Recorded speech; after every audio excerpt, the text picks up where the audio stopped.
तं येन तस्मै श्रीगुरुवे नमः।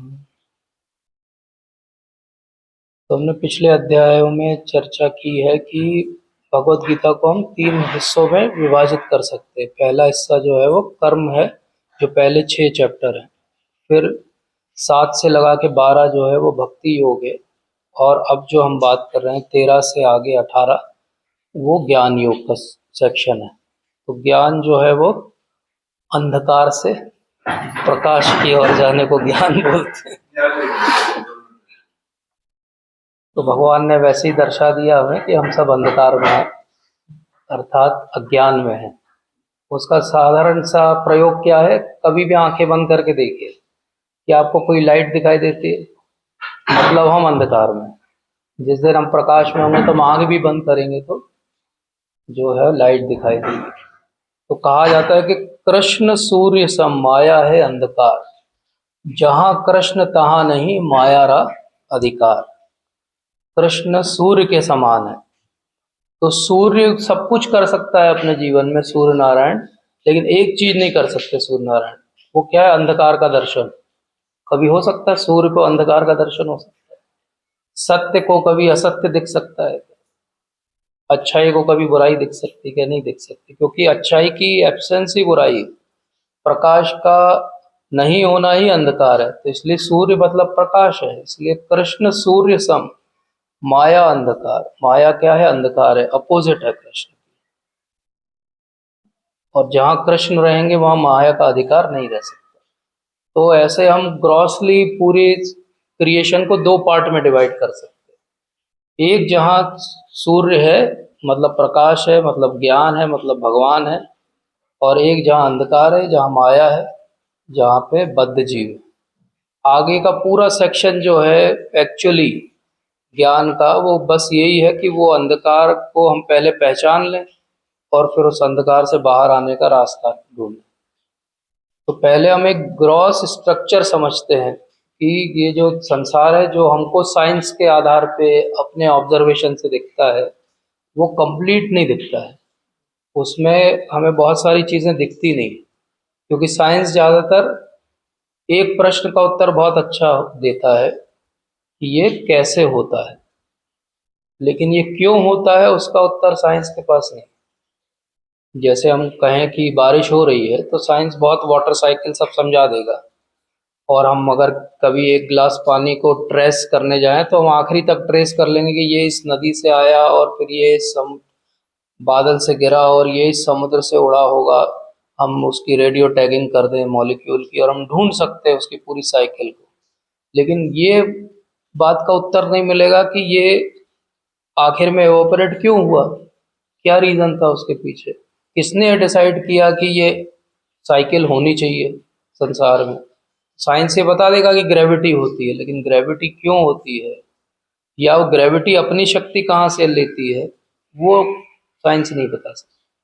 तो इसलिए ग्रॉसली अगर हम संसार को देखें तो भगवान ने उस संसार को कैसे समझाया है।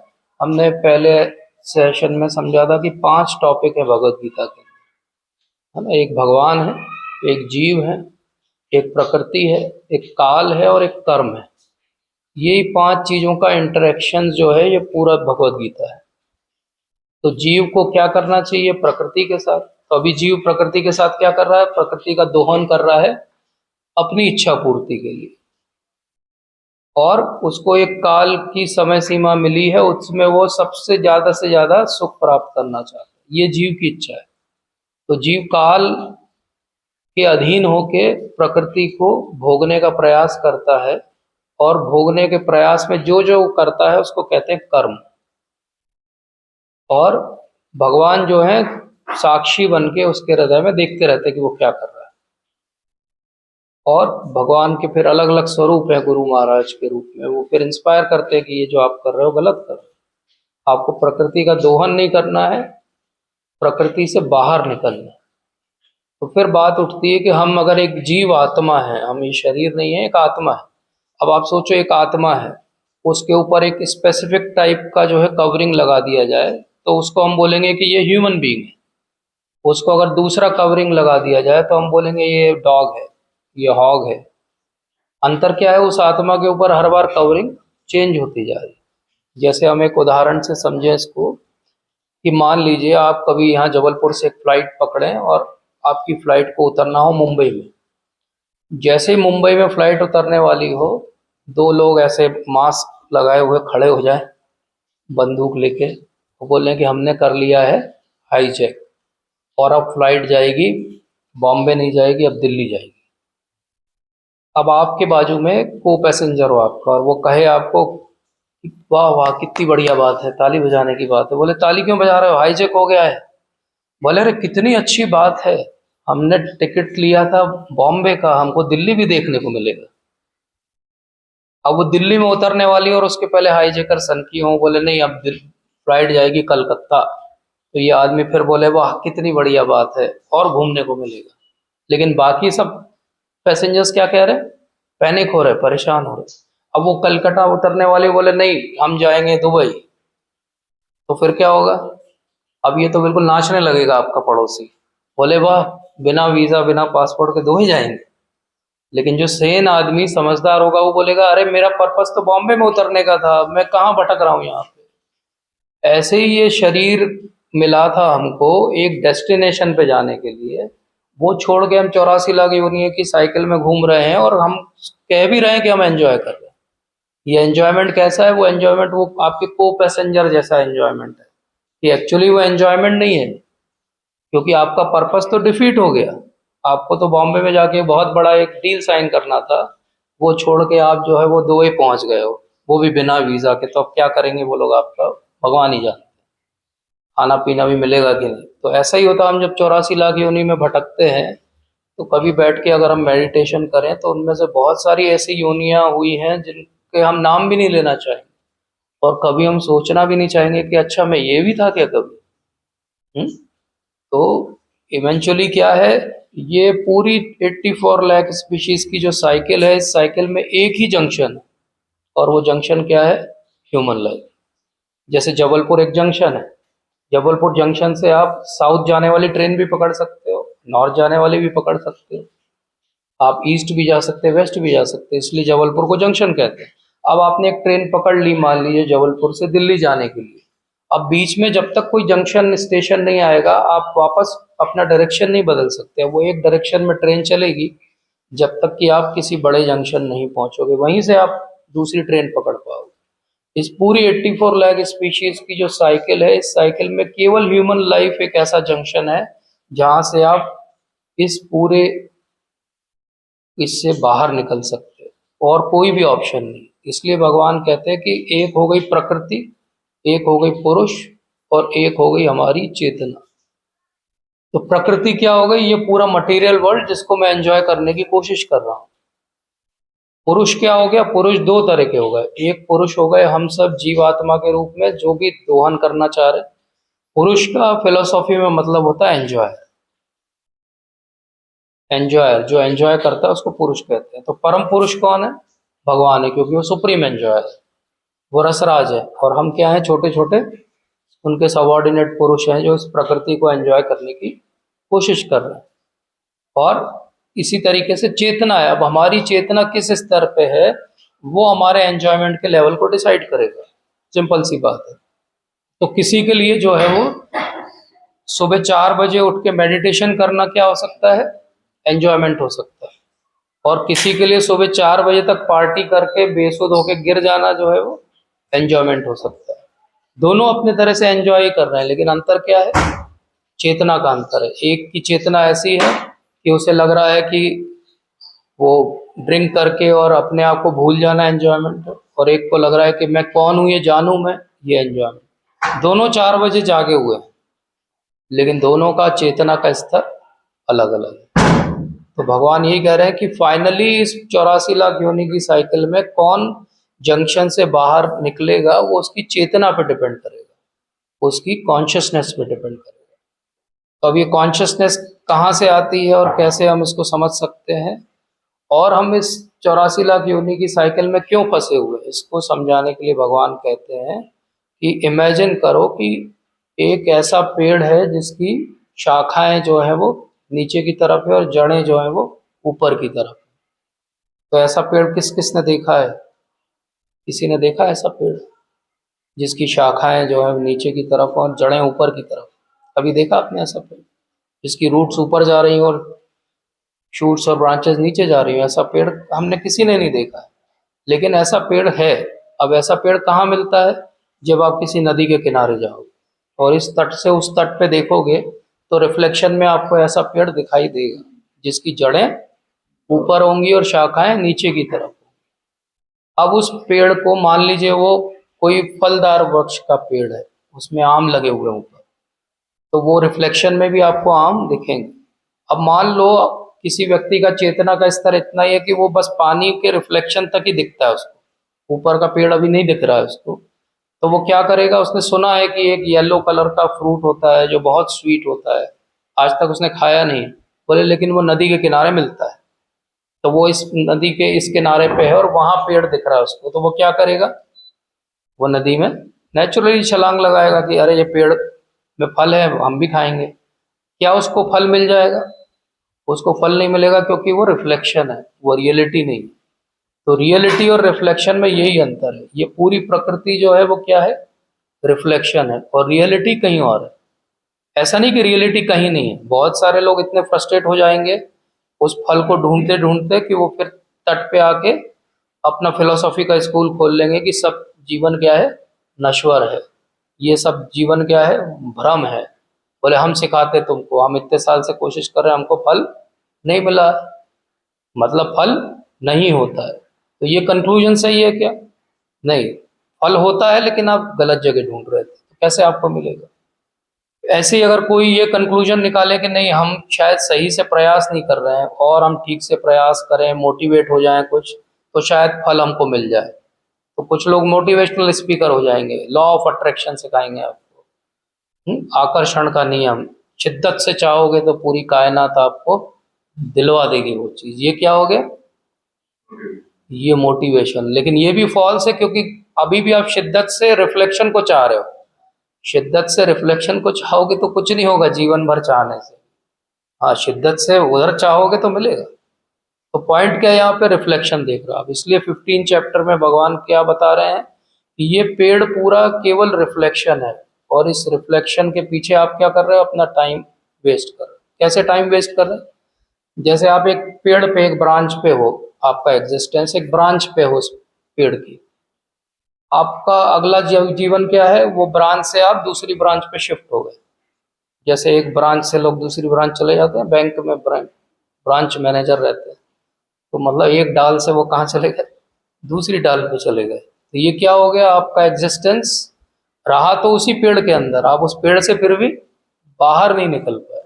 भगवान क्या चाहते हैं? इस फॉल्स रिफ्लेक्शन से बाहर आओ, अपनी चेतना का इतना विकास करो कि आपको समझ में आए कि इस फॉल्स एग्जिस्टेंस से मुझको बाहर आना है। इस फॉल्स एग्जिस्टेंस से बाहर आने का मतलब क्या हुआ? तो भगवान कहते हैं कि यद गतवान निवर्तन्ते तद धाम परमम मम।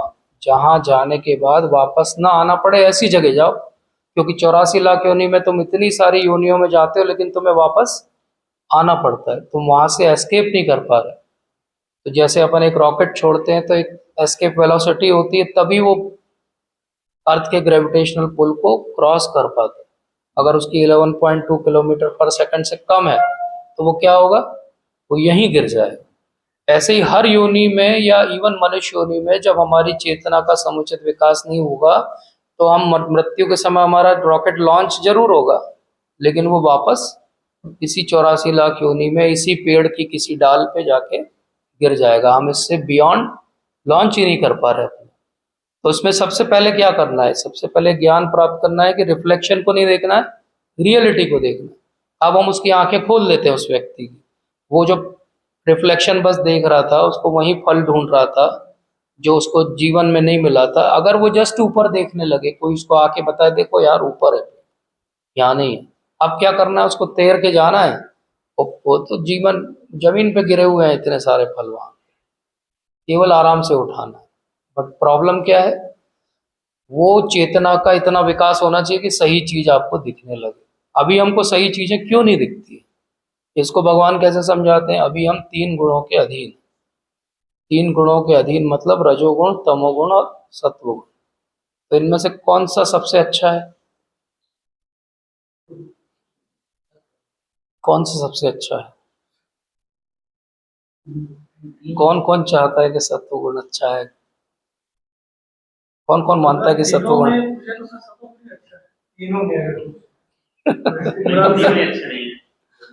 हाँ, एक्चुअली तीनों में भी पूछा जाए तो ये बोलना चाहिए कि कोई भी अच्छा नहीं है। जैसा हमने समझा था कि सोने की चेन से बंधे हो आप या लोहे की चेन से बंधे हो। अब आपको कोई पूछे कि हम किडनैप करेंगे तुमको, सोने की चेन से बांधे कि लोहे की चेन से बांधे, और हम बोले नहीं कोई बात नहीं, आप सोने की चेन से बांध देना, सोना मुझे बहुत प्रिय है। असली में उत्तर क्या होना चाहिए? भाई क्यों किडनैप करोगे मेरे को? पर हम सब किडनैप्ड हैं।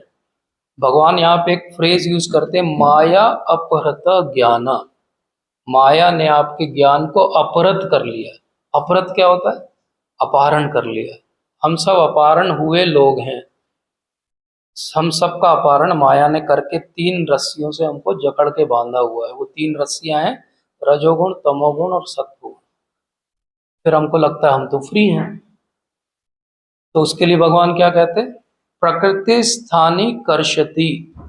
प्रकृति ने आपको रगड़ के रखा हुआ है। कर्षति मतलब परेशान करके रखा हुआ है, इरिटेट करके रखा हुआ है, फ्रस्ट्रेट करके रखा हुआ है। लेकिन फिर भी हम क्या कहते हैं?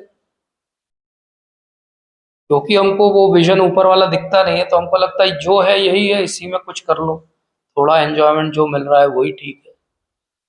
क्योंकि हमें अल्टीमेट नॉलेज नहीं। तो क्या हो गया? हमारा ज्ञान अपरत हो गया माया के द्वारा।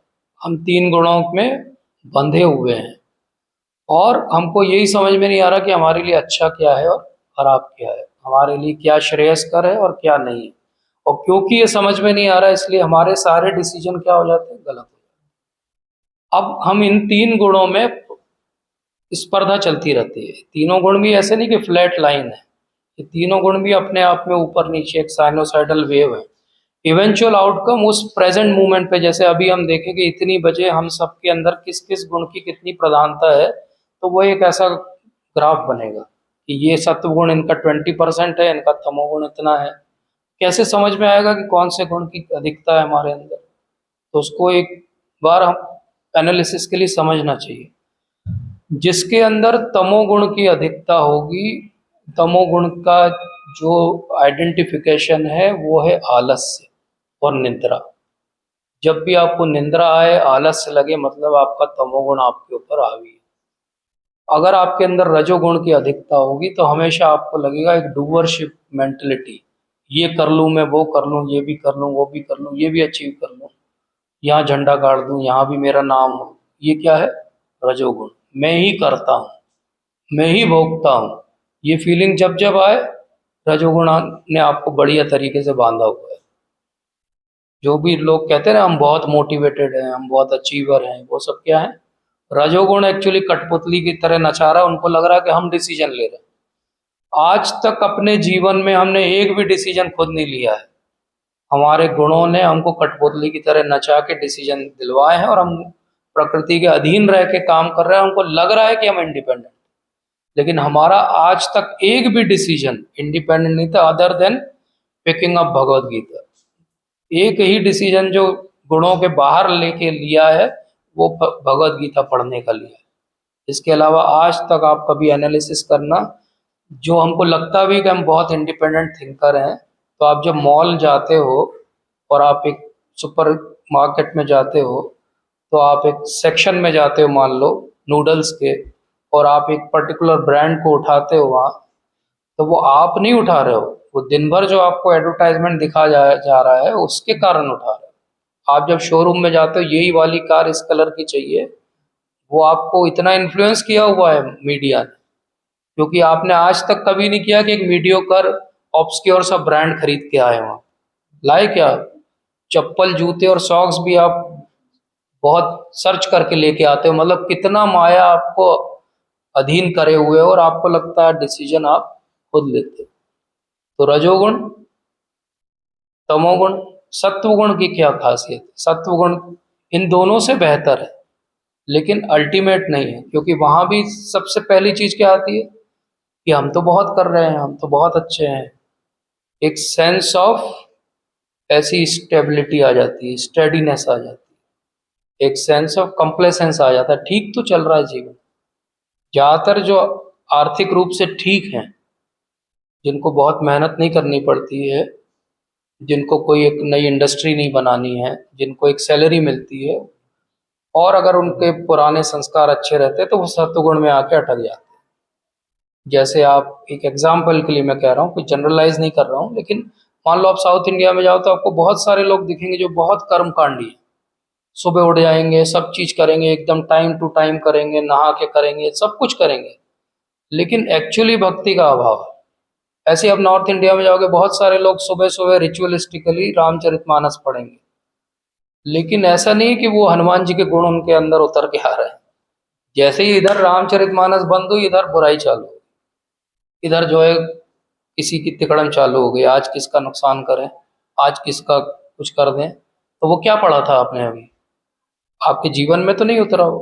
तो ये सब क्या है, ये सो कॉल्ड सत्व गुणी है, कि हम बहुत नियम पालन कर रहे हैं, लेकिन नियम जो है आपको स्पिरिचुअली एलिवेट नहीं कर रहा। तो नियम आग्रह होता है, नियम आग्रह होता है। आग्रह मतलब नियम क्या होता है, आप किसी यंगस्टर को पकड़ो, बोलो ये नियम पालन करना चाहिए, स्पिरिचुअली जीवन जीना चाहिए, तो वो क्या बोलेगा, आई डोंट एक्सेप्ट। ये क्या हो गया, नियम आग्रह, वो नियम चाहता ही नहीं। और कुछ लोग होते हैं जिनका होता है नियम आग्रह। संस्कृत में नियम आग्रह का मतलब है बस नियम पालन करेंगे, नियम के पीछे की जो फीलिंग है, जो थॉट है, जो रीजन है, जो स्पिरिट है, वो भूल जाएंगे, वो हम नहीं पालन करेंगे। हम क्या पालन करेंगे, बस हमारे जीवन में हमारे बाप दादाओं ने ये चार चीजें सिखाई, ये चार चीज हम करते हैं।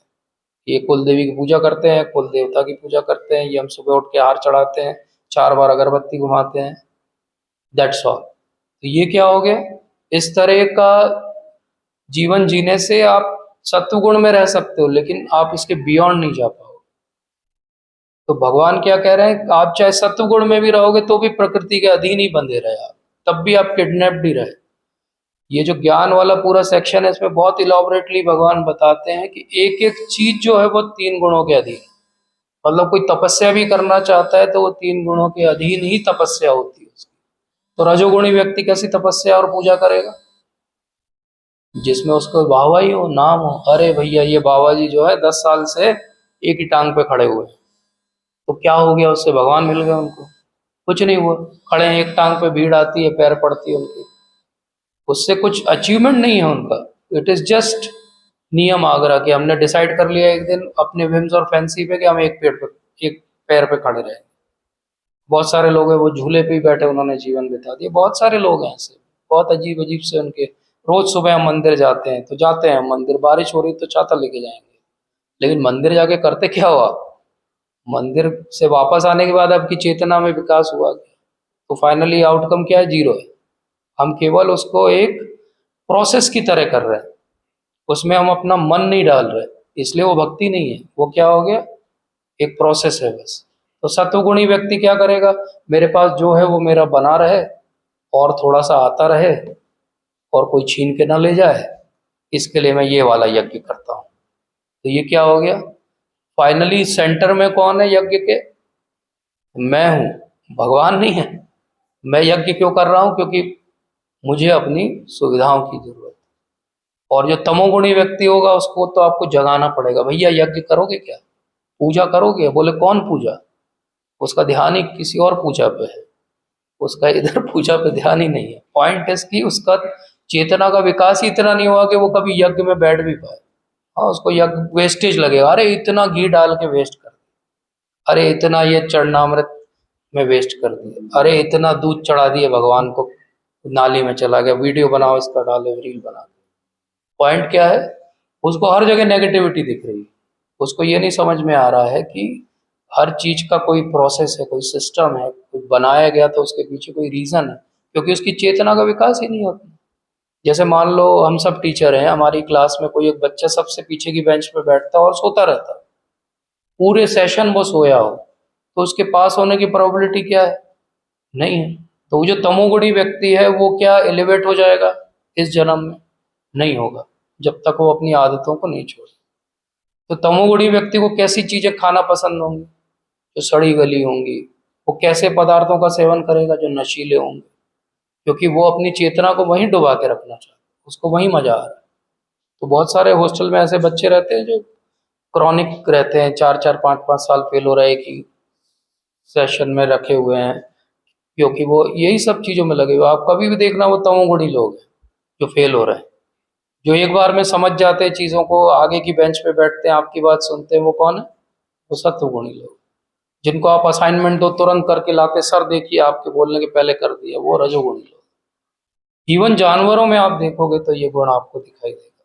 जैसे आप गाय को देखो, कितनी सत्वगुणी प्राणी है, आराम से चुपचाप बैठी रहती, सोचती रहती है, मेडिटेट करती रहती है, जुगाली करती रहती है।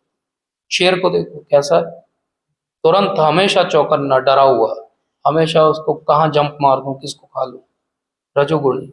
हाथी को देखो कैसा रहता है, मस्त मौला चलता रहता है आराम से।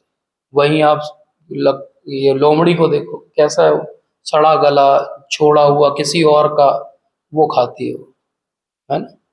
तो आप इमेजिन करो कि जो पूरी प्रकृति है, आज से आप कभी एनालिसिस करना चालू करो, मैं बहुत साल से कर रहा हूँ, और मैं सोचता था पहले कि मैं चौथा गुण ढूंढूंगा प्रकृति में, अभी तक नहीं ढूंढ पाया। मतलब 3 गुण के बियॉन्ड कुछ भी नहीं है एक्चुअली। आप कभी बैठ के एनालिसिस करोगे तो हमारा पूरा दिनचर्या भी 3 गुणों के अधीन। जैसे आप सुबह सुबह कभी उठो अर्ली मॉर्निंग, तो कैसा लगता है? सत्वगुणी है, टाइम कितना अच्छा है।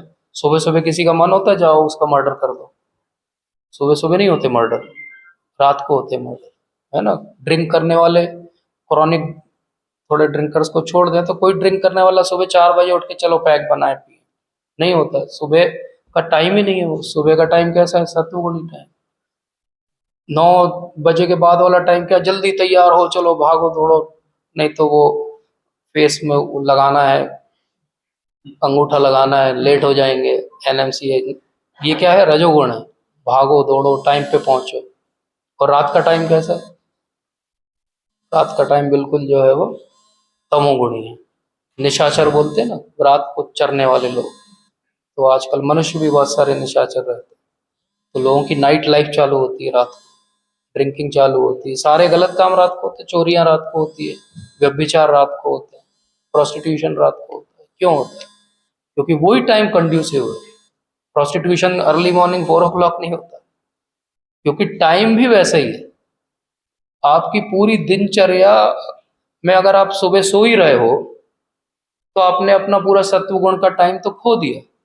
फिर आप सोचो अब हम सत्वगुण में रहेंगे दिन भर, तो आपकी स्टार्टिंग ही गलत हो गई। जब स्टार्टिंग ही गलत हुई तो आपका दिन सत्वगुण में नहीं रह सकता। तो भगवान यही समझा रहे कि पूरी प्रकृति एक्चुअली 3 धागों से बनी। जैसे आप कभी किसी फैब्रिक को एनालिसिस करो, उसको जूम करते जाओगे तो आप देखोगे एक धागा ऐसा रहता है, एक धागा ऐसा। टेक्निकली इसको बोलते हैं ताना और बाना। ताना बाना से मिलके एक फैब्रिक बन जाती है। दूर से आप देखते हो तो उस फैब्रिक में डिजाइन दिख रही है, पास में जाके जूम करके देखोगे तो कुछ नहीं है, वो धागे हैं बस। एक्चुअली वो फैब्रिक है क्या? वो 2 डायमेंशनल कोई स्ट्रक्चर है क्या? कुछ भी नहीं है, वो केवल धागों का मिला हुआ ऐसा तरीका है जिसपे वो डिजाइन दिखती है। ये क्या है? ये भी ऐसी अलग अलग फाइबर्स से जोड़ के बनी हुई एक चीज है। ऐसे ही हमारा पूरा जो प्रकृति है ये 3 धागों से मिलके बना हुआ है। हमारे पूरे अनुभव, हमारी सारी सोच, यही 3 धागों से मिलके बनी हुई है। कभी सत्वगुण का धागे ज्यादा रहते हैं, कभी तमोगुण के धागे ज्यादा रहते हैं। ऐसा नहीं है कि कोई व्यक्ति तमोगुण में है तो हमेशा तमोगुण में ही रहेगा, है ना। कोई ड्रिंकर भी हो, स्मोकर भी हो, और कोई ड्रग्स भी लेता हो, लेकिन कभी जीवन में कुछ अच्छा काम भी कर देता हो एकदम से स्पॉन्टेनियसली, किसी की हेल्प कर देता है, किसी को बचा लेता है डूबते से, जो कि कोई एक्सपेक्ट नहीं कर रहा था उससे। तो गुण हमेशा, तीनों के बीच कंपटीशन चल रही, तीनों गुण के बीच कौन सा गुण आगे बढ़ जाएगा, आप पे हावी हो जाएगा, वो आपकी चेतना के ऊपर है, आपका रिसेप्टर क्या है। जैसे हम एफएम कार में चलाते हैं, तो हम जब सर्च करते हैं स्टेशंस, तो बहुत सारी फ्रीक्वेंसीज हैं उसमें। अब आपको क्या सुनना पसंद है वो आप उस फ्रीक्वेंसी पे ट्यून कर देते हो और वो चीज सुनाई देने लगती है। ऐसे ही हमारी चेतना भी अलग अलग फ्रीक्वेंसी की, हम क्या स्टेशन कैच करेंगे वो डिपेंड करता है। जैसे इसके लिए बहुत अच्छा एक सुभाषितानी में श्लोक है कि एक ही चीज में तीन लोग देखते हैं तो तीनों अलग अलग तरीके से सोचते हैं। जैसे एक बहुत सुंदर युवती जा रही है, उसको जो है कामी पुरुष देखता है तो वो क्या सोचता है कि ये मेरी भूख की वस्तु। उसी को एक जो है जंगली जानवर देखता है तो क्या सोचता है कि इसको मैं खा लूं, ये मेरा भोजन है। उसी को योगी देखता है तो वो क्या सोचता है, ये तो मेरी योग की उसमें बाधा है। एक ही चीज है वो, लेकिन तीनों का दृष्टिकोण, क्योंकि तीनों की चेतना अलग अलग है, तीनों की ट्यूनिंग अलग अलग है, तीनों का इन्फ्लुएंस अलग अलग है। तो हमको क्या कोशिश करना चाहिए, भगवान कहते हैं कि ये तीनों गुणों के परे जाना है हमको। अब तीनों गुणों के परे जाना मतलब कम से कम तमोगुण से हम उठ के रजोगुण में, जो रजोगुण में है हम, तो रजोगुण से उठ के सत्व गुण में, जो सत्व गुण में है तो उससे ऊपर उठ के शुद्ध सत्व में आए। तो इसको भगवान बहुत इलॉबरेटली एक्सप्लेन करते हैं कि एक एक जो चीज आप खाते हो, आपकी जो चॉइस है खाने की भी, आप किससे मिलते हो, आप किससे कैसा व्यवहार करते हो, सब गुणों के अधीन हो रहा है। कुछ भी गुणों के बाहर नहीं, क्योंकि हम गुणों के अधीन हैं। जैसे यहाँ पे अभी व्हाइट लाइट जल रही है तो हमको एक तरह से दिख रही है चीज, अगर इसी को ब्लू कर देंगे तो सब कुछ ब्लूइश दिखने लगेगा। तो ये व्हाइट है कि ब्लू है? एक्चुअली ये बियॉन्ड है। एक्चुअली वो तीन कलर जो अपन कहते भी हैं पेंटिंग में, ये तीन प्राइमरी कलर होते हैं, उनसे मिला के आप दुनिया का हर शेड बना सकते हैं। ऐसे ही तीन गुणों से मिला के आप दुनिया का हर एक्सपीरियंस बना सकते हैं। इसका दूसरा अर्थ क्या हुआ, कोई भी ऐसा एक्सपीरियंस नहीं है जो पहली बार आपको हो रहा होगा। ये बहुत पॉजिटिव बात है। कोई भी दुनिया का एक्सपीरियंस ऐसा नहीं है जो पहली बार मुझे हो रहा होगा, क्योंकि ये तो एक शेड है, वो शेड किसी न किसी के जीवन में भी कभी आया ही होगा। ऐसा हो सकता है कि केवल मेरे जीवन में वो शेड आया। तो इसका अर्थ क्या हुआ कि अब हमारी चेतना डिटरमाइन करेगी कि हम तीन गुणों के बाहर जा पाएंगे कि नहीं। चेतना को डेवलप करने के लिए दो चीजें हैं जो इम्पोर्टेंट भगवान इस सेक्शन में बताते हैं। वो क्या है, चेतना को अगर आपको डेवलप करना है तो पहला आपको ये समझना पड़ेगा कि ये तीन गुणों के अधीन आपको नहीं रहना है। प्रकृति स्थानी कर्षति, मतलब ये तीन गुण आपको परेशान कर रहे हैं। ये रियलाइजेशन हो गया सबको? किस किस को लगता है हम तो बहुत कंफर्टेबल हैं, क्या प्रॉब्लम है, बढ़िया तो चल रहा है जीवन? तो ऐसा लगता है कि परेशानी है कि नहीं है? क्या लगता है?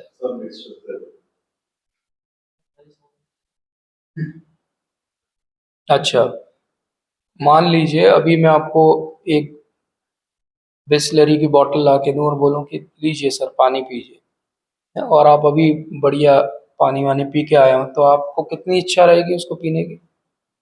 नहीं। और मान लो एक हफ्ते से आपको पानी नहीं मिला और फिर मैं आपको बोतल ला के दूं, लीजिए सर पानी पीजिए, तो अब आप क्या करोगे? थैंक यू भी नहीं बोलोगे, आप बोले खोलो पियो फिर बाद में बात करेंगे, है ना? तो आपको वो पानी क्यों अच्छा लगा? प्यास थी। तो आपको वो सुख क्यों अच्छा लगा? क्योंकि दुख था।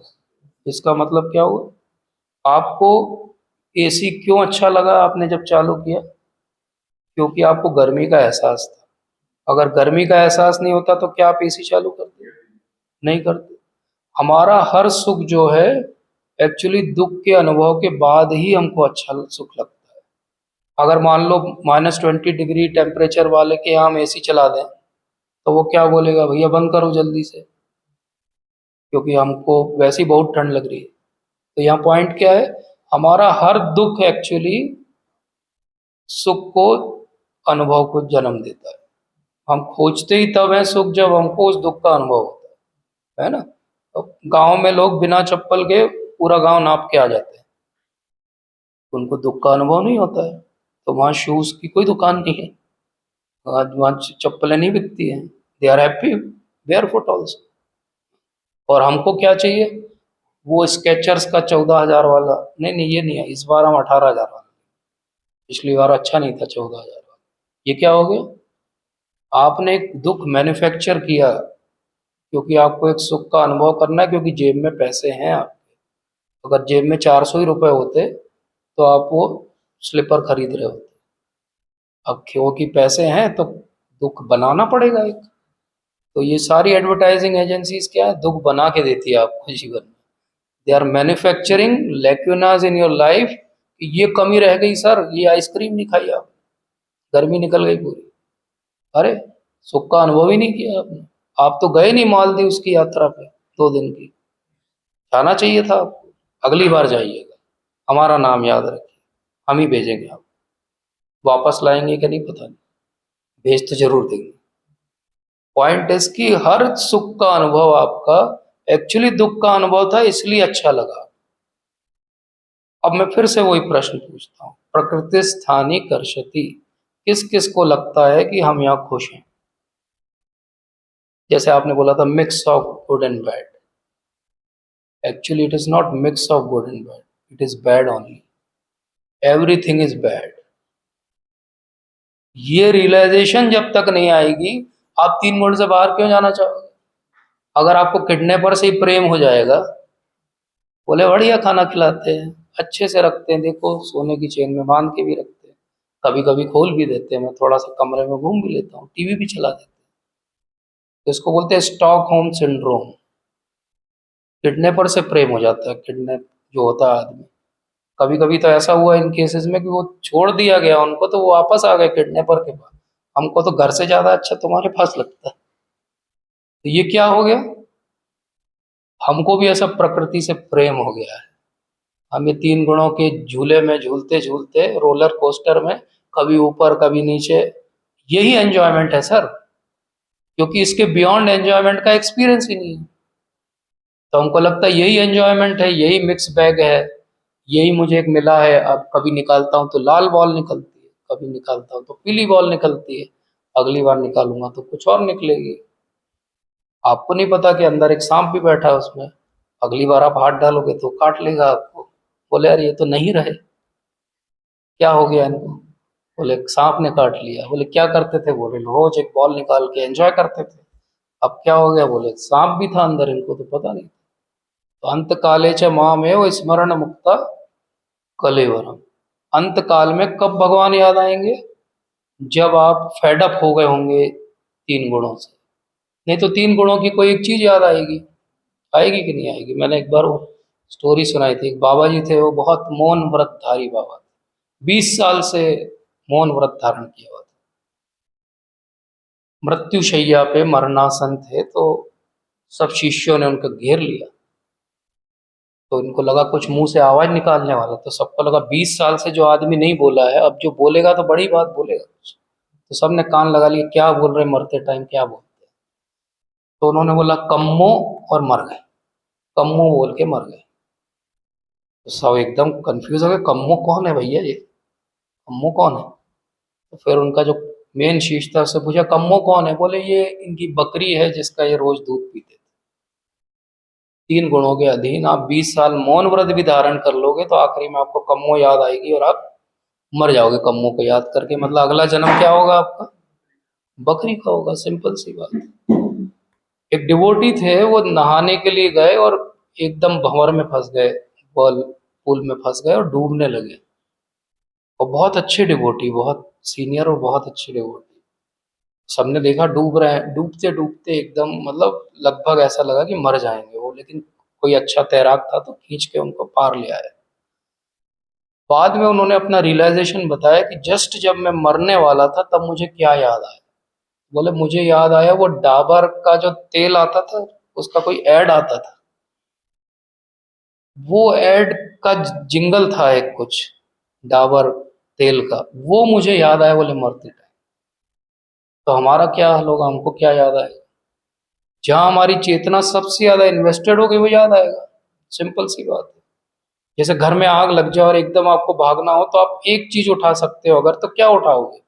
जो सबसे वैल्यूएबल होगी, जहां सबसे ज्यादा आपको लगता होगा इसको बचा लें तो हमारा जीवन बच जाएगा या हमारा जीवन चल जाएगा, है ना? किसी के लिए वो वैलेट हो सकता है, किसी के लिए वो उसकी डिग्रीज हो सकती हैं, किसी के लिए भगवान हो सकते हैं। तो आखिरी में हमको क्या याद आएगा? जिसमें हमने पूरे जीवन अपना इन्वेस्टमेंट किया होगा।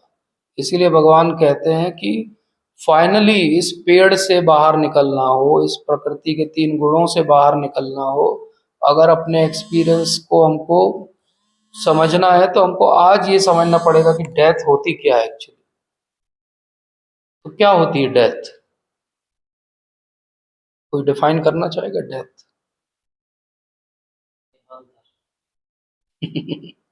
और कुछ? साइंस की डेथ क्या होती है? साइंस के हिसाब से डेथ क्या है? आत्मा भूल जाइए, आत्मा तो साइंस। हम्म?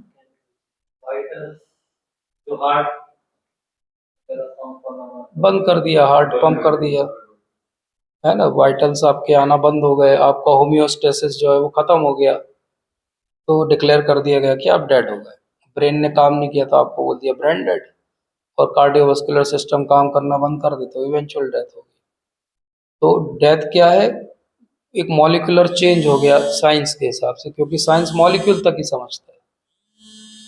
अब डेथ के समय का थॉट साइंस के लिए इंपॉर्टेंट है क्या? साइंस के लिए इंपॉर्टेंट ही नहीं, क्योंकि आपका एग्जिस्टेंस डेथ तक ही है, मर जाओ, खत्म हो जाओ, मिट्टी में मिलो, साइंस को क्या लेना देना उससे। ज़्यादा से ज़्यादा आपको जो है वो केमिकल एनालिसिस करके कारण बता देगी आपकी डेथ क्यों हो गई। बोले ये पॉइजन खा लिया इन्होंने इसलिए मर गए, या ये इनका इन्फेक्शन हो गया इसलिए मर गए। तो साइंस कहाँ तक आपको हेल्प कर सकती है डेथ में? कॉज बता सकती है आपको, लेकिन उसके बियॉन्ड आपके साथ क्या हुआ, क्या आपकी एग्जिस्टेंस उतनी थी, वो साइंस नहीं बता सकती। उसके लिए आपको स्पिरिचुअलिटी की हेल्प लेनी पड़ेगी। इसलिए डेथ के टाइम की कॉन्शियसनेस साइंस के लिए इम्पोर्टेंट नहीं है, लेकिन स्पिरिचुअलिटी में बहुत इम्पोर्टेंट। डेथ के टाइम की कॉन्शियसनेस ही डिटरमाइन करेगी कि हमारे साथ क्या होगा। तो हमने अभी तक क्या समझा कि हम एक प्रकृति के एक सिस्टम के अधीन एंजॉय करने का असफल प्रयास कर रहे हैं। जो समझदार होगा वो इससे बाहर निकलने की कोशिश करेगा। बाहर निकलने की कोशिश में उसको एक एक करके इन 3 गुणों के ऊपर उठना पड़ेगा, और इवेंचुअली इस पूरे प्रकृति के सिस्टम से बाहर जाना पड़ेगा। और प्रकृति के सिस्टम से जब हम बाहर जाएंगे तब हम यहाँ से छूट पाएंगे। तो फिर पॉइंट उठता है कि चलो हमको इस माया से बाहर निकलना है, तो हमको कोई हेल्प मिल सकती है क्या? कोई तरीका है? कोई हमें गाइड कर सकता है क्या कि हम इस माया से बाहर कैसे निकलें? तो उसको समझाने के लिए फिर भगवान आगे के चैप्टर्स बोलते हैं। और हम, क्योंकि पिछली बार हमने 12th चैप्टर डिस्कस नहीं किया था, तो अब हम इस कॉन्सेप्ट से कि ज्ञान मतलब क्या हुआ। ज्ञान मतलब प्रकृति से बाहर निकलने का रास्ता, इसके अलावा सब कुछ क्या है? अज्ञान है। इसके अलावा सब कुछ अज्ञान है। आग लगी हो और आपको एग्जिट का रूट ना बता के आदमी जो है बैठा ले और बोले कि और बताइए कैसे है, और सब जीवन में अच्छा चल रहा है, अच्छा आपको पैर में तकलीफ है ये दवाई खाइए, तो ये क्या हो गया? ये टेम्पररी एडजस्टमेंट हो गया। जैसे कोई एब्सेस का पेशेंट किसी डॉक्टर के पास आए, डॉक्टर उसको केवल जो है पेन किलर लिख के दे दे, जाओ ये डाइक्लोफेनेक विद सेरेशोपेप्टिडेस दिन में 3 बार खाओ, तो क्या उससे उसका एब्सेस ठीक हो जाएगा? नहीं। उसको इन्फेक्शन कंट्रोल करने के लिए एंटीबायोटिक भी देनी पड़ेगी और उसको ड्रेन भी करना पड़ेगा। हमारे जितने एडजस्टमेंट हैं संसार में जीने के, वो क्या है? वो पेन किलर दवाइयाँ हैं। वो केवल मैनेजमेंट एक हद तक आपके दर्द को कम कर सकते हैं, लेकिन रूट कॉज को नहीं हटा सकते। साइंस आपकी लाइफ को प्रोलॉन्ग कर सकती है कि व्यक्ति आज मरने वाला था, आईसीयू में रख लिया, 1 हफ्ते बाद मरा, 1 हफ्ते तक वेंटिलेटर पे रहा, उसकी लाइफ में साइंस ने 7 दिन जोड़े, लेकिन एक्चुअली उसकी लाइफ की क्वालिटी में कुछ जोड़ा क्या? क्या वो आखिरी में उसका डेस्टिनेशन बदल जाए जाने का, वो किया क्या साइंस ने? तो साइंस आपकी लाइफ को प्रोलॉन्ग कर देगा, लेकिन उसमें लाइफ नहीं ऐड करेगी। और स्पिरिचुअलिटी लाइफ में एक्चुअली सब्सटेंस ऐड करेगी। वो सब्सटेंस कैसे ऐड होगा? वो आपको एक पर्पस देगी जीने का। क्योंकि अगर एक फिलोसोफर है बहुत फेमस वेस्ट के, उन्होंने कहा कि लाइफ का पर्पस क्या है, तो उनका बहुत फेमस स्टेटमेंट है, लाइफ का पर्पस है डेथ। कैसा लगा ये स्टेटमेंट? लाइफ का पर्पस क्या है? जीने का पर्पस क्या है? मरना। कुछ गलत है इस सेंटेंस में? परफेक्ट सेंटेंस है ये। सबको एक दिन मरना है, जाता से ध्रुव मृत्यु, तो बिल्कुल सही स्टेटमेंट है कि लाइफ का पर्पस है मरना। लेकिन अगर गीता में लिखेंगे इस सेंटेंस को तो क्या करेंगे, लाइफ का पर्पस है मरने के बाद आपका डेस्टिनेशन क्या है उसको समझना। अगर मरने के बाद वाले डेस्टिनेशन को नहीं समझे तो फिर हमने लाइफ के पर्पस को नहीं समझे। इसीलिए शुरुआत में हम देखते हैं कि अर्जुन जो है कंफ्यूज्ड है, और जब वो कंफ्यूज्ड है तो वो भगवान से पूछता है कि मैं कैसे यहाँ से डिसीजन लूँ, क्या मैं ये लड़ाई छोड़ के चला जाऊं कि मैं लड़ूं। भगवान इतनी सारी पूरी भगवत गीता उसको बोलते हैं। इस पूरे बोलने के पीछे भगवान का पर्पस क्या है, भगवान अलग अलग डायमेंशन से उसको बताते हैं, भाई तुम कर्म के हिसाब से चलोगे तो ऐसे तुम जो है वो मुझे प्राप्त कर सकते हो, तुम ज्ञान के आधार पे ऐसे प्राप्त कर सकते हो, लेकिन भक्ति के आधार पे जल्दी से मुझे ऐसे प्राप्त कर सकते हो। तो इसलिए अर्जुन के मन में क्वेश्चन आता है कि भाई आपके कैसे रूप को मैं समझूं, आप साकार हो कि निराकार। तो किस किस को लगता है कि भगवान साकार है, तो किसको लगता है भगवान निराकार है। तो सबसे पहले तो हमको एक वर्ड जो है निराकार, इसको समझना चाहिए। क्या कोई ऐसा वर्ड हो सकता है निराकार जिसका कोई आकार नहीं है?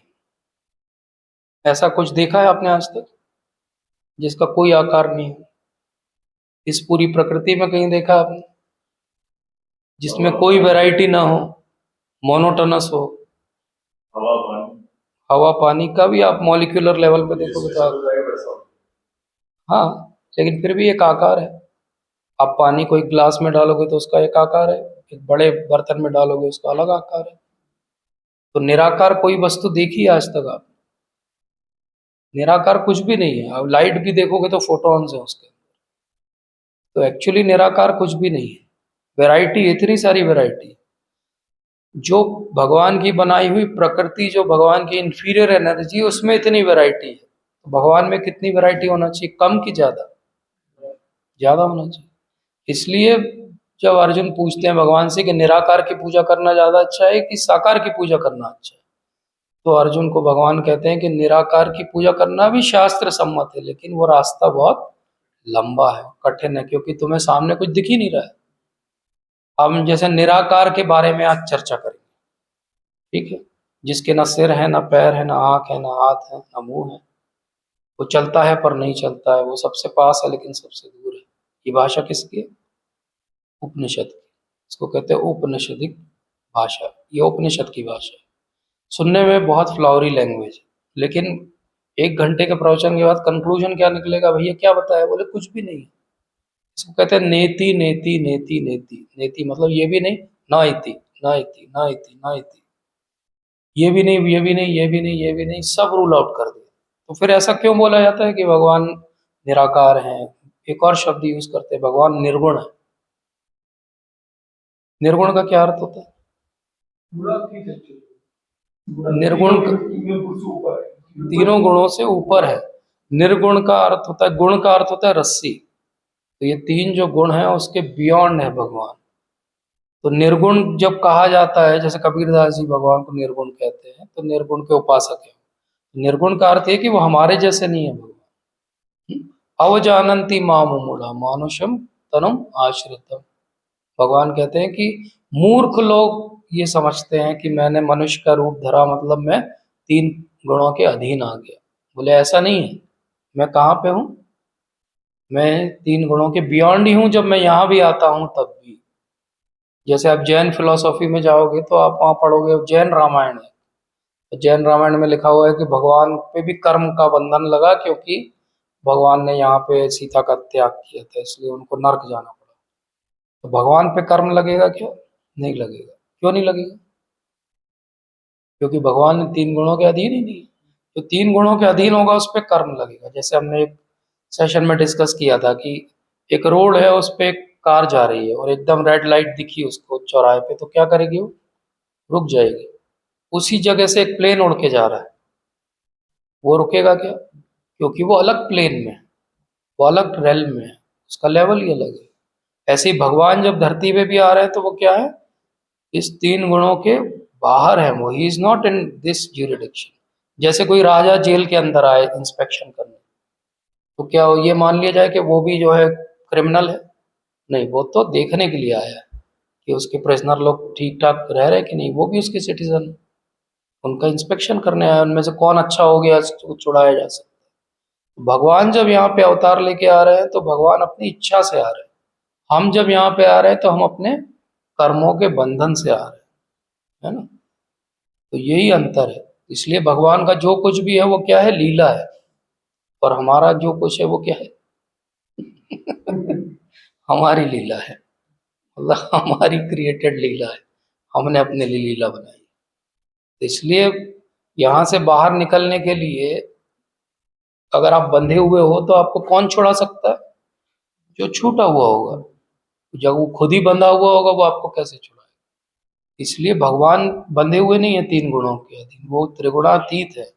इसलिए वो आपको नॉलेज भी दे सकते हैं, वो आपको फैसिलिटेशन भी दे सकते हैं जिससे आप यहाँ से बाहर निकल सकते हैं। वो फैसिलिटेशन क्या दिया उन्होंने?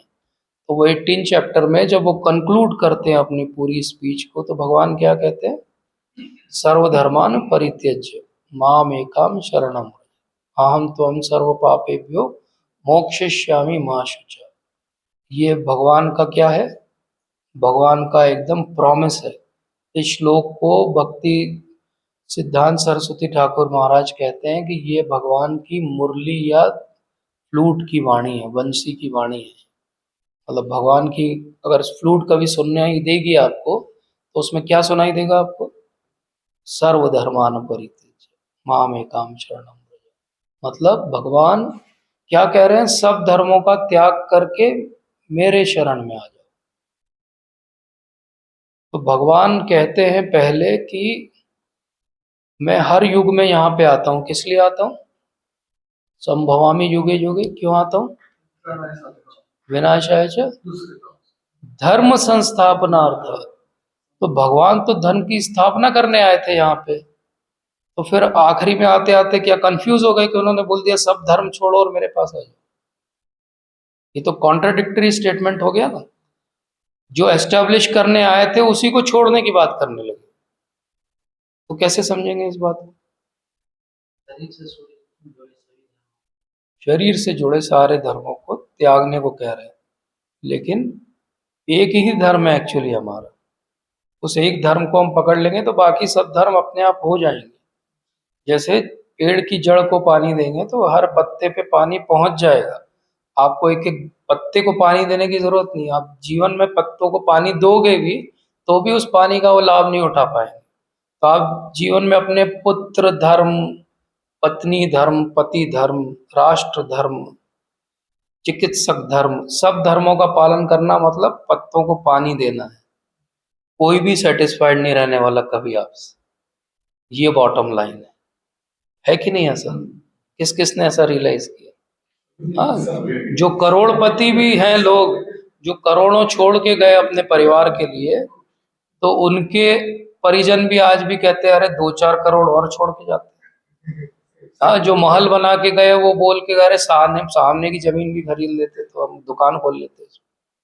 पॉइंट इज कि nobody is satisfied.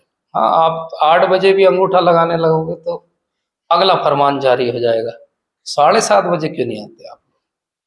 Point is कि नोबडी इज सेटिस्फाइड। हम सबको सेटिस्फाई करते करते करते करते एक दिन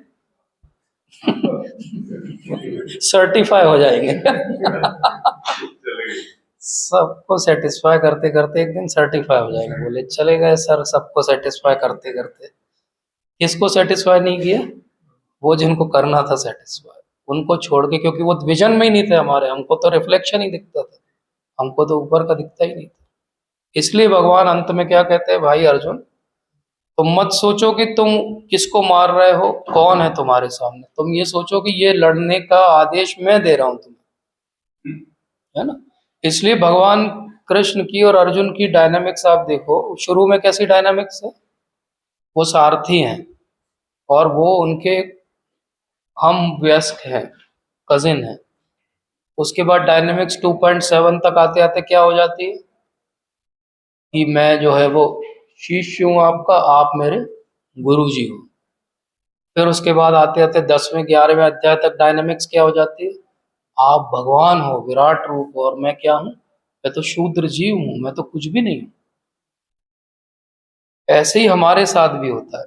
पहले हम भगवान को नॉन एंटिटी समझते हैं, कुछ नहीं है। फिर हम भगवान को अपना एक पार्टनर टाइप समझते हैं कि मेरा ये काम करा देना तो इतना आपका शेयर, उसमें 11 रुपए आपके भी है उसके अंदर, 1 करोड़ में, या 1 लड्डू आपको भी चढ़ाएंगे। ये क्या हो गया, एक डील कर रहे हो आप भगवान।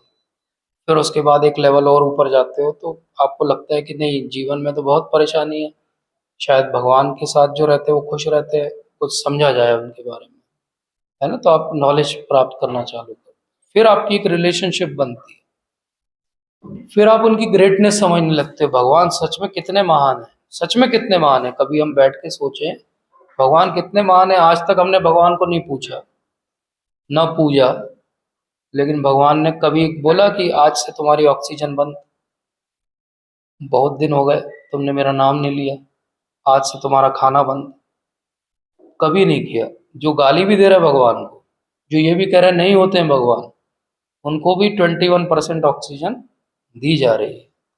किसी की ऑक्सीजन 20% भी नहीं की भगवान ने। एथीस्ट हो भैया तुम, 20% ऑक्सीजन मिलेगी आज से। किसी के घर पे बिल नहीं आया अभी, तुम 30 साल में तुम्हारी जो है वो 18 लाख की ऑक्सीजन खा चुके हो तुम, लो ये बिल भरो। कोविड में भरा ना बिल लोगों ने, 1-1 घंटे का 10-10 हज़ार ऑक्सीजन का। अगर भगवान शुरू से लगा दें वो वाला बिल, बोले यही वाला CGHS का रेट लगाएंगे 10 हज़ार वाला, 30 साल का, तो हर एक के ऊपर कितनी लाइबिलिटी है भगवान, है ना। तो कभी हम सोचे कि हम क्या दे सकते हैं भगवान, कुछ दे सकते हैं हम भगवान। चलो तो हम डिसाइड करते हैं। भगवान कहते हैं कि पत्रम पुष्पम फलम तोयम यो में भक्ता प्रयच्छति। 4 चीजें भगवान मांग रहे हैं। क्या मांग रहे हैं? पत्र दे दो, पुष्प दे दो, फल दे दो, पानी दे दो। क्यों मांग रहे हैं भगवान? क्यों मांग रहे हैं? कमी हो गई उनको इन 4 चीजों की, स्टॉक कीपिंग कर रहे हैं, आगे काम आएगा। क्यों मांग रहे हैं? हम्म? हाँ, तो वो ये 4 चीजें नहीं मांग रहे हैं, इस 4 चीजों के पीछे के आपके भाव को मांग रहे हैं। आपको देने की इच्छा जागृत हो, आपका एक संबंध हो, आप किसको देते हो कुछ। वैलेंटाइंस डे पे जाके red rose, red rose day पे चॉकलेट, डे पे चॉकलेट, किसको देते हो आप? जिससे आपका रिलेशनशिप होता है। हाँ, जिससे रिलेशनशिप नहीं है, ऐसे किसी को भी रास्ते में आप रेड रोज दोगे तो मुश्किल हो जाएगी। क्यों? क्योंकि आपकी कोई रिलेशनशिप नहीं है।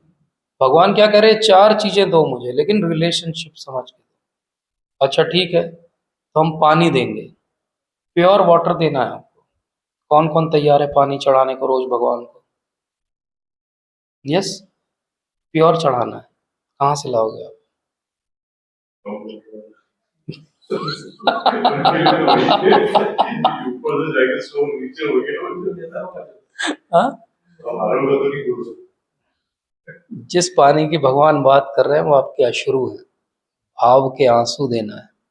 ये पानी नहीं चाहिए भगवान को, ये तो उन्होंने ही बनाया है। भगवान को आपके भाव के आंसू चाहिए। भाव में आप कभी भगवान के सामने जाके रो कि मैं परेशान हो गया हूँ इस संसार से, एक बार, फिर देखो भगवान क्या क्या देते हैं।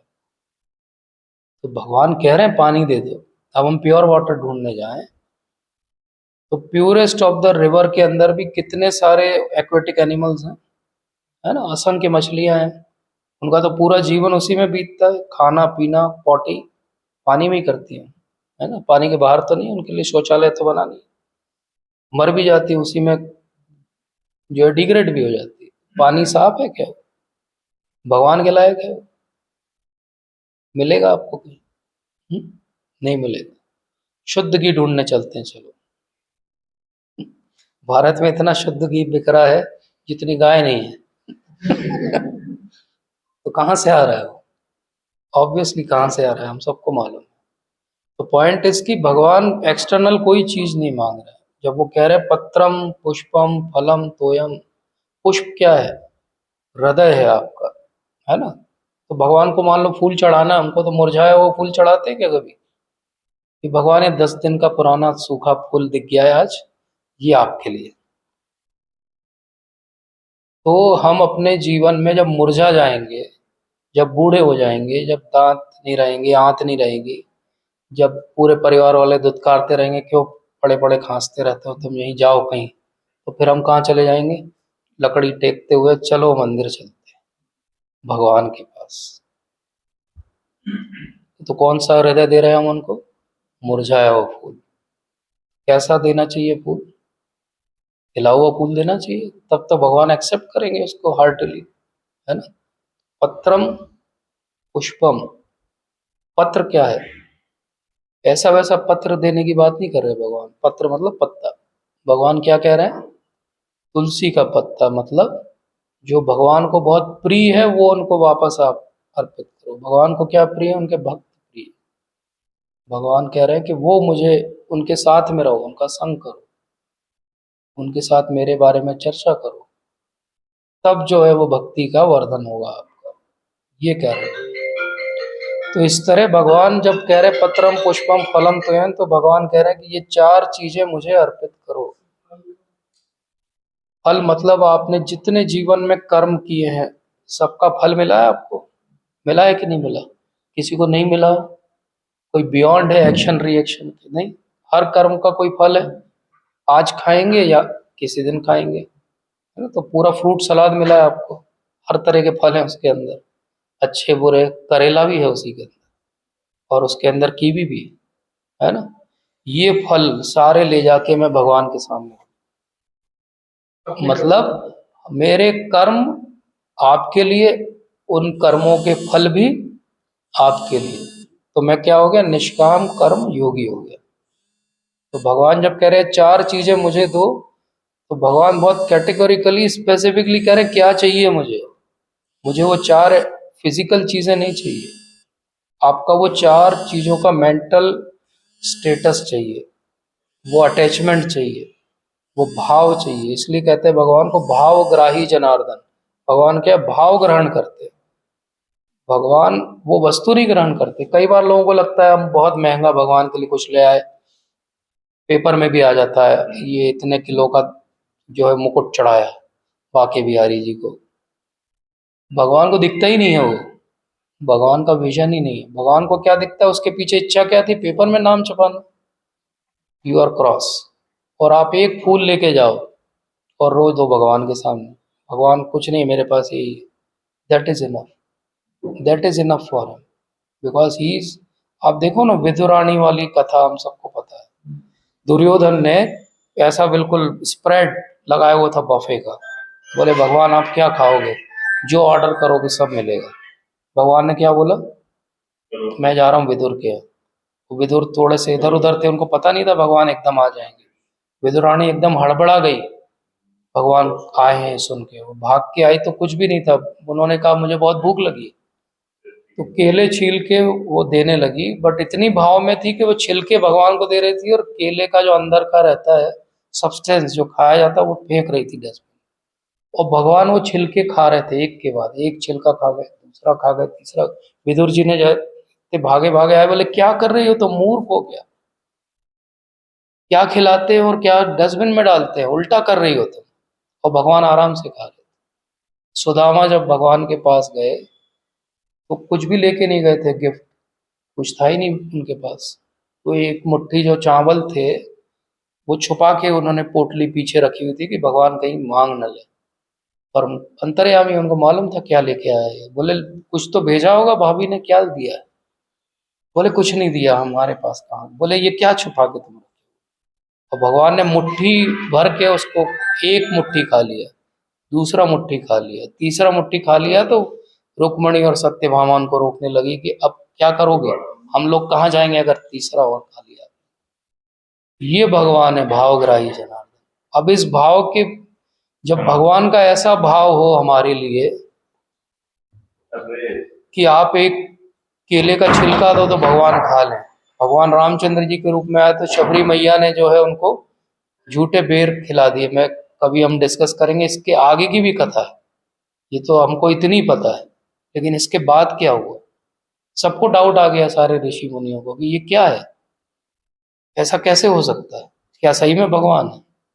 जैसे ब्रह्मा जी को डाउट आएगा आज कि भगवान ऐसे कैसे झूठा खा लेते हैं, हम तो इतना नियम कायदे से उनको पुरुष सूक्त की सारे वैदिक मंत्र दे के ऑफर कर रहे हैं, तब लगता है कि भगवान ने कुछ लिया कि नहीं लिया। और यहाँ पे भगवान झूठा खा रहे हैं, वो एक आधा उसका लड्डू खाया हुआ उसके मुंह में भर देता है भगवान। और ये देखो माँ ने भेजा तुम्हारे लिए, और छीन के खा रहे हैं भगवान। तो भगवान को क्या चाहिए? भगवान के पास कोई कमी थोड़ी है वहां। भगवान को हम चाहिए, जो कमी है वो हमारी है वहां पे, हमारी किसी भौतिक वस्तु की कमी नहीं है। वहां पे कल्प वृक्ष है और कामधेनु गाय है, मतलब जो इच्छा करो वो हो जाती है। हर कण चिंतामणि है भगवान के धाम में। तो भगवान को किसी वस्तु की आवश्यकता नहीं है, भगवान को भाव की आवश्यकता है। तो भी मन में आ सकता है कि भगवान अजीब डिक्टेटर है, भाव की क्यों आवश्यकता है, हम यहाँ खुश हैं। भगवान जो चाह भी रहे हैं वो हमारी बेहतरी के लिए चाह रहे हैं कि हम वहां पे जाके रहें। जैसे एक बच्चा किसी का बिगड़ जाए, भटकता रहता हो सड़क पे, फुटपाथ पे पड़ा रहता हो ड्रग्स लेके, तो माता पिता क्या चाहते हैं? भाई कुछ मत कर, तू कोई काम मत करना, तू बस आके घर में रह, तेरे को 3 टाइम का खाना हम खिलाएंगे, कपड़े हम देंगे, तेरी सारी देखभाल हम करेंगे, हमारे साथ में हमारी आंख के सामने रहो। हमारे बच्चे भी जब पढ़ने बाहर चले जाते हैं, हम क्या चाहते हैं? बताते रहे हम कैसे हैं, कहाँ हैं, ठीक हैं, सुरक्षित हैं। इतना ही तो चाहते हैं भगवान। तो हम इतना भी नहीं करना चाहते क्या कि हम भगवान के सामने दिन में 24 घंटे में एक बार खड़े रह के ये बताएं कि हम कैसे हैं? इतना भी हम नहीं बताना चाहते। इतना ही करना है, जो यहाँ है वो बोल दीजिए। उसके लिए कोई बहुत पोइटिक नॉलेज की आवश्यकता नहीं है, बहुत छंद में लिखने की जरूरत नहीं है। जो है वो बोल दीजिए, जैसे अपने माता पिता को हम बोल देते। यही शरणागति है। शरणागति का लक्षण क्या है? यही शरणागति का लक्षण, कि जब संकट आए और जब संकट न भी आए, तो जिस व्यक्ति की हमेशा याद आए, मतलब शरणागति है। जब संकट में केवल याद आए तो वो क्या है? बिजनेस। वो बिजनेस कि हमारी ये कष्ट दूर कर दो, हमारे मन का ये कष्ट हटा दो, हमारे तन का ये कष्ट हटा दो। भगवान कह रहे हैं हम तुम्हारा पूरा कष्ट हटा देंगे, तुम तो आत्मा हो, तुम न मन हो न तन हो, ये तो समझ लो।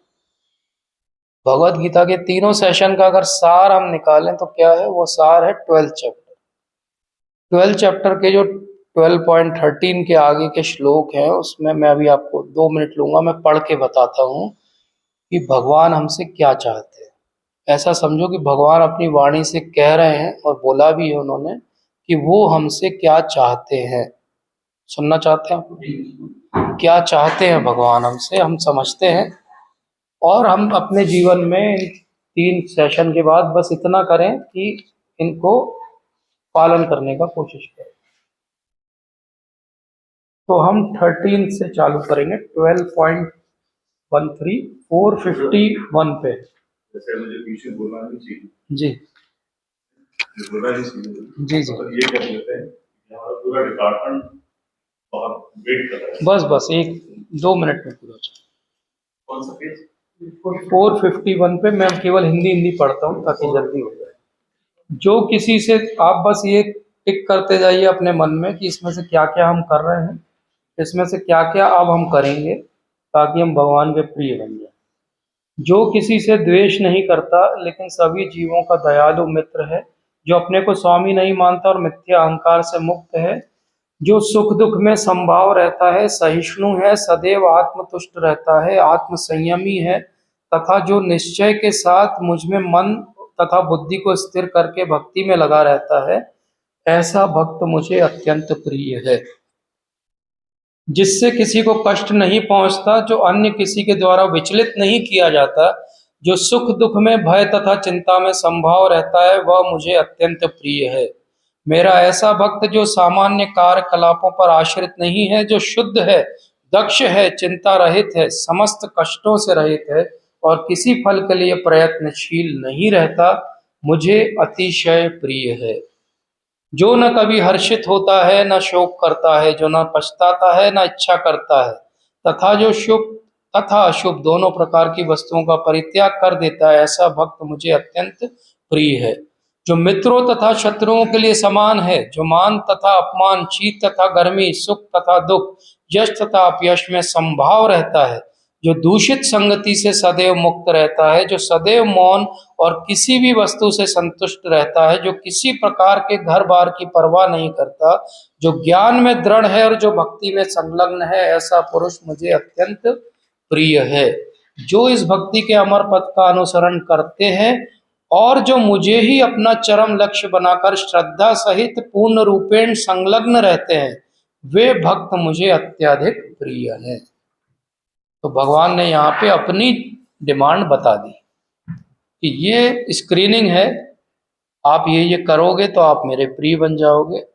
इसीलिए भगवान अर्जुन को आगे कहते हैं, जब असुरी और देवी संपदा बताते तो वो कहते हैं, अर्जुन तुम चिंता नहीं करो, तुम देवी संपदा से युक्त हो। ये देवी संपदा क्या है? ये श्रीमती राधा रानी है। राधा रानी की कृपा से युक्त है अर्जुन, क्योंकि उसमें ये सारे सद्गुण हैं। और हम में से जिसमें भी जो भी थोड़े बहुत ये सद्गुण अगर आ रहे हैं तो वो भी देवी संपदा अर्थात राधा रानी की कृपा है, गुरु महाराज की कृपा है कि वो गुण हमारे अंदर आ रहे हैं। जो कहीं गुणों का अभाव भी हमें दिख रहा है तो हम अपने प्रयासों से उन गुणों को जो है अर्जित नहीं कर सकते। उसके लिए भी हमें भगवान के पास जाके कहना पड़ेगा कि आपने ये 12.13 से बियॉन्ड जो बोला है वो कृपया मेरे जीवन में उद्घाटित करिए। और फिर आप देखिए मैजिक, हम सबके अंदर देवी संपदा है, तभी हम भारत में जन्मे। हम सबके अंदर देवी संपदा है कि हमारे हाथ में भगवत गीता है। अब ये कृपा का वॉल्यूम हमको बढ़ाना चाहिए। सीरियस होंगे अगर भक्ति में तो ये सारे गुण भी हमारे जीवन में आ जाएंगे। और यही एक्चुअली भगवत गीता पढ़ने का सार है। अगर भगवत गीता पढ़ने से हमारे जीवन में गुण कहीं भी दिखाई देने लगते हैं जो दूसरों को भी अनुभव होंगे और हम सबको भी अनुभव होंगे, तो हमने भगवत गीता पढ़ना अपना सार्थक किया। ये 3 सत्र यहाँ पे हम विराम देते हैं। अभी हम विस्तार से एक एक श्लोक में जाएंगे, लेकिन अभी हमने एक ओवरव्यू देखा कि कैसे 3 सेक्शन में भगवत गीता है, कैसे भगवत गीता का सार भक्ति योग है और समर्पण शास्त्र है, ये शरणागति का शास्त्र है। अंत में भगवत गीता का सार है शरणागति।